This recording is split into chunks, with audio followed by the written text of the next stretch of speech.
politiciens yi lan fan la ñuy tromper pour ñoom ñi nga xamante ni ñooy def politique. Ça fait pas 1% de la population. nit ñi sénégalais yi dañoo yeewu fekkoon na dem jël nit jox ko kii transhumance moo nekk fii gis ñun ñëpp on a été témoin ci Ablaye Wade. su Ablaye Wade amoon na transhumance. mu am fii xaalis di daw su Macky Sall amoon na ko su Amadou Ba amoon na ko ñun bi ñuy ñëw pratiquement amuñ kenn ku àndal ñun. Quelques médias moo àndal ñu. mooy les religieux ils n'étaient pas avec nous. Les dignitaires ils n'étaient pas avec nous. Quelques médias ñoo àndoon ak ñun teewul avec nos maigres moyens que nous avions ñu développer une ingéniosité de financement ba ñëw ci nguur gi. Donc les Sénégalais sont aussi intelligents qu'on le pense donc ñëw naan ay commis de cadre man gis naa liste bi mais am na ñu nga xamante ni sax bokkuñ biir Pastef. Ah bon bilaay am na ñu bokkuñ Pastef am ñoo xamante ni bokkuñ biir Pastef man nu mu analyser liste bi mooy ñoom ni ñu ko defee mooy dañ jël ay directeurs yu nga xamante ni ñoo nekk en poste maintenant Diomaye woowoon leen et ils sont préférés à garder leur kii comment dirais-je leur kii leur privilège ñu certes am na ñu ci bokk Pastef mais am na ñoo xam bokkuñ Pastef ku ci boole kii nu mu tuddati Seydina Omar Touré bokkul Pastef bokkul Pastef fan la bokk mouvement boppam la am coalition Diomaye la mais le cas de musul am carte Pastef Seydina Omar Touré musul am carte Pastef ñi ci boole ku ci mel ni Serigne Ndiaye le directeur coordinateur de kii Puma bokkul Pastef et tant d'autres ñu nga Serigne Ndiaye bokkul Pastef man mouvement des cadres laa bokk mouvement des cadres de Pastef laa bokk hormis man je suis coordonnateur communal de Pastef am na réunion yu nga xamante c'était des réunions nationales yoo xam ne dama koy fekkee ñi fa wax ñooñu ñi ci am certes am na ñu bokk Pastef mais ñi nga xamante ni am ñu xam bokkuñ Pastef donc on est dans une manipulation naan cadre nii mais loolu c'est le cas comme nu ma la waxee rek c'est le cadet de nos soucis mais le cas de Seydina Omar Touré muy capitaine Touré moom bi nga xam ne si ni tey gisoon nañ fi ay cagnotte yoo xam si ni ba mu tollee si situation les éléments de Pastef ñoom ñoo doon cotiser si boppam pour jox ko gis naa sax sur les réseaux am ñoo xam si ni naan rëccu naa xaalis ba ma dogaloon pour Seydina Omar Touré muy capitaine Touré mais yéen est-ce que tamit côté boobu noonu donte yaa ngi wax bokkul Pastef mais ku jege woon Pastef la parce que gisoon nañu taxawaay bi nga xam si ni les waa Pastef ñu ngi ko doon taxawaay ci moom est-ce que lu ci moom amu leen ci mbetteel boo xam ne si ni tey voilà c'est pas facile à expliquer. non ñun amuñ ci benn mbetteel xam nga Pastef diviseur ni muy doxee mooy le don de soi pour la patrie. Le don de soi boobu pour la patrie da ngay gis ci li nga xamante ni yow moom nga def ko pour la patrie nga def ko pour ci dëgg boo xoolee Seydina Omar Touré il fut un moment mooy le problème de comment dire le problème de Ousmane Sonko. ak Adji Sarr. moom moo nekkoon enquêteur bi. gars yi bëgg ko manipuler ainsi de suite. mu bañ au moins mu bañ bu mu bañee. ci lañ ko jaar raje ko mu nekk une chef de famille bu nga xamante ni am na ay obligations yu ko war ñun Pastef nous sommes dit que kii. problème sunu leader moo tax ñu raje ko ñu jël ci li nga xamante ni mooy suñu bàkk mooy don de soi pour la patrie séddali ko cagnotte pour ñu kii ko amul dara luñ ci lu nga xamante ni ñu ngi koy réccu ëllëg bu daloon keneen dinañ ko kii. comme c'est le cas cotisation bi tamit amu leen dara lu ngeen ci non comme c'est le cas de Ndeye Khady Ndiaye moom moo nekk moom aussi am na lu mu joué. bu mu paree ñun def nañ lu nga xamante ni ñu jàppale ko. defal ko cagnotte comme ni ñu ko defee Seydina Omar Touré mais encore une fois de plus Seydina Omar Touré bokkul Pastef munu la génne carte Pastef munu bokkul benn instance di Pastef bokkul ci benn réunion Pastef mais par contre amoon na mouvement mouvement boobu bi élection yi jotee mu ñëw rejoindre ci la coalition Diomaye puisque coalition au départ c'était la coalition Sonko 2024 mais bu ñu demee ba nga xamante la candidature de Sonko a été invalidée Sonko choisir Diomaye def vidéo boobu après ki la ñu bëri ñëw rejoindre la coalition Diomaye am ñoo xamante sax rejoindre ka en moins d'une semaine ñu dem bokk ci masse bi xamoon nañ ñëpp les tendances ont été dessinées xamoon nañ lépp ñu ñëw dugg ci loolu moo ko ci indi mais bokkul Pastef ok même Serigne Ndiaye aussi parce que tamit moom souvent dañ doon gis man invité naa ko plateau mais Ousmane Sonko Pastef la doon défendre tey suñ jékkee-jékki itam bañ na ko dañ koo fal DG n'est-ce pas su fekkee jumuma léegi moom tamit mu quitté foofu noonu daal di dem rejoindre la coalition Diomaye président c'est-à-dire li ma bëgg a wax mooy est-ce que tamit jotul Pastef Ousmane Sonko gën a waxtaan ak ñi nga xam si ni ñoo bokk ci biir parti bi ngir jéem a xool nan leen di téewee bañ leen a bàyyi ñu leen di rocc benn par benn parce que Khoureyssi Thiam dem na Adjuma Sow gis nañu na nga xam si ni moom lay taxawee gis nañu aussi les deux dames muy Fifi ak keneen ki Ndeye Fatou Mbodj boobu gis nañu aussi Hannibal Djim gis nañu ñeneen ak ñeneen te itam am na ñenn ñoo xam si ne ñu ngi ruumandaat ci suuf parce que gis nañu Ousmane Sonko bi mu demee Touba mu ngi rappeler loolu nii bi le président wootee yenn DG yi am na ñoo xam yëgal nañ ko ni que ñu ngi dem bañ fa jógee wax nañ ko lañ fa jëlee mais am na ñoo xam ne si ni ba léegi waxuñu ko dara est-ce que jotul tamit Pastef xoolaat taxawaayam ngir mën a téye ay nitam bañ a bàyyi coalition Diomaye di roppat benn par benn. non Sénégalais yi li nga xamante ni ku ci mel ni yow. li ñu naatamte mooy nit ki par exemple politique. nit ki lu mu la wan moom mooy ñëw. am beaucoup de partis au Sénégal beaucoup de projets de société au Sénégal mu adhéré ci am lu mu la wan noonu nga koy jàppee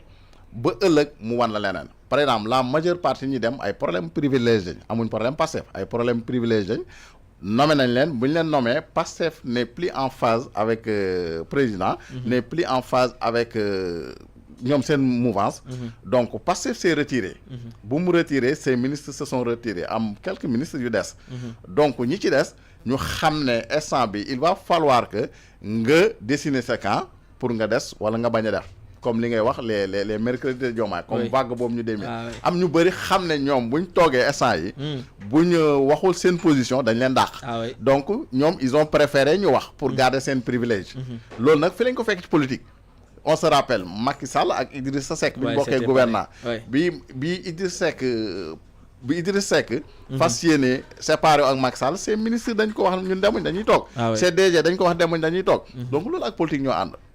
mais l'essentiel mooy politique li nga xamante ni moo am solo s'il y a un problème qui se pose les Sénégalais yi nga xamante ni moo tax ñuy politique les Sénégalais yi nga xamante ni ëllëg ñooy dem ñu voter pour sanctionner positif ou négativement fexeel ba li nga xamante ni ci la nga leen woo li nga xamante ni foofu la sa boussole orienté wu ëllëg dinañ ko mun a apprécier puisque boobu ba léegi coow li lu am ñëpp xam nañ ne Sonko dañ ko empêché mu dem élection présidentielle bu ñu ko empêché mu dem élection présidentielle mu gis nit wóolu ko lu mu ñu wanoon la ñun xam nañ bu baax Diomaye c'est notre frère de parti liggéey nañ lu bari mu wóoluñu ñu xam ne Diomaye mun a doxal projet bi comme Birame Souleye nu mu ko mun a doxalee comme Abass Fall comme ainsi de suite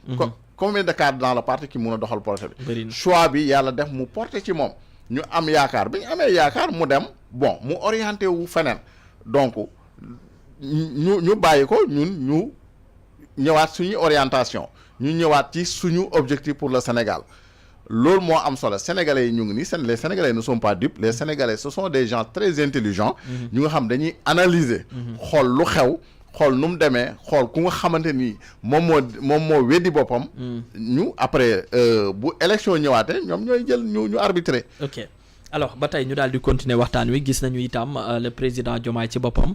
war a dalal ki nga xam ne si ni moom moo di l'ancien président Macky Sall foofu la ca palais ba démb suba sax la ko war a daal di amal gis nañu moom Macky Sall si boppam def poste di xamle ni dina ñëw bu paree daal di delluwaat actuellement nii may wax ak yow ñi nga xam ñoo di les militants de Macky Sall actuellement ñu ngi jàkkaarloo ak taskatu xibaar yi en même temps aussi di defaale seen xawaare parce que ñoom dañu jàpp ni mbégte la mais dama gis am na ñoo xam dañu jàpp ni le retour de Macky Sall à Dakar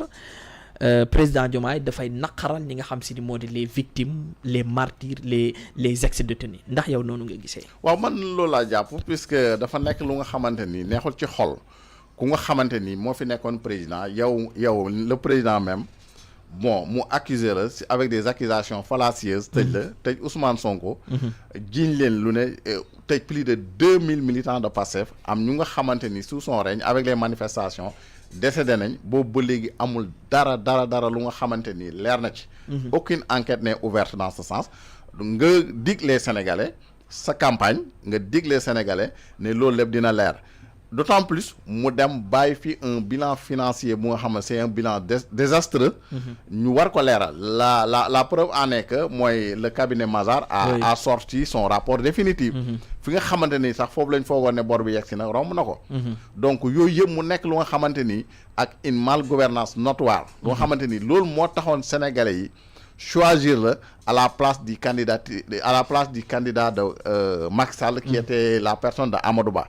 fekkoon sénégalais yi bëggoon nañ Macky Sall dem jiite yow doo nekk le président. sénégalais yi dañuy choisir la continuité mais sénégalais yi. choisir la rupture ba pare nga détourner seen vote. détournement la wax nga trahir seen vote ba pare après dem dans la continuité loolu non seulement yow la sénégalais lambda bi nga xamante da la votel xolam du ci neex. aussi ki nga xamante ni c'est un détenu politique. xolam du ci neex ki nga xamante ni c'est un parent. c'est un parent d'un victime boo nga xamante ni bon amaane dañ ko rey ci manifestation yi. du ko neex donc nag bon sénégalais yi ñu ngi nii ñooy arbitrer lu la neex nga defal puisque yow yaa jaayoon sénégalais lii lu weex tey ngay def lu rouge wala lu jaune. donc sénégalais yi ñu ngi nii sont des observateurs ñu ngi xool. après ëllëg ñoom dinañ xam lan la ñuy choisir lu nga xamante ni moom mooy jëmale Sénégal ci kanam. ndax Diomaye kon da nga jàpp ne dafa nekk di def lu ko neex wala gisul ni tamit il est temps mu jàppale ki nga xam si ni moo di le président Macky Sall ci li nga xam si ni moom mooy secrétaire général ONU ba mu xam si ni moom la bëgg moo wundu bi la jotaay yëpp. ONU boo xoolee man dama ci ONU boo xoolee lan moo tax ñu créé ko c'est en 1945. après la fin de la deuxième guerre mondiale. adduna bi am lu nga xamante ni moom la tënkoo woon ba loolu moo taxoon guerre yi di am nit ñi bëri di faatu bon mu ñuy am ay bombe atomique mu am ay victimes énormes ñu ne nañ créé mbootaay xeet yi mu am ay démembrement yu bëri yooyu noonu ku nga xamante ni mooy le secrétaire général moom mooy organiser l'aspect administratif et tout ça kooku kuñ koy fal depuis ñu xamee ba léegi kuñ koy fal day nekk ku nga xamante ni sa loxo taqul ci deret ku nga xamante ni sa loxo taqul ci malversation ku nga xamante ni yow droit de l'homme respecté nga ko donc sa candidature n'a aucune chance d'aboutir donc bon mun na ñëw fii ngeen def tintamarre ngeen kii politique def lu leen neex mais moom tout en sachant que sa candidature n'aboutit pas moom sax récemment même pas un an moo fi doon wax ne Macky Sall li muy def ci suuf xam na ko. waaw surtout li muy def ci suuf xam na ko. ba pare toute façon nga contredire à sa bopp. man je comprends pas suñu frère boo xam ne moom la ñu am mooy Diomaye comprendre ma ko. il est en train de devenir le champion. champion du monde boo xamante ni day wax li suba mu waxaale. ay vaaram rek boo ci xëyee suba ba ngoon di nga xam ne kii lii wax na lii weddi na ko boppam wax na lii weddi na ko boppam donc il est dans ça bon on lui laisse après les Sénégalais vont arbitrer les Sénégalais bu nga xamante ni man dama naan politiciens yi toujours dañuy jël Sénégalais yi bëgg leen def objet te les Sénégalais sont très intelligents puisque vivre nañ des moments yoo xamante ay alternance le président bi fi nekkoon doon def lu ko neex mais le moment venu lu mu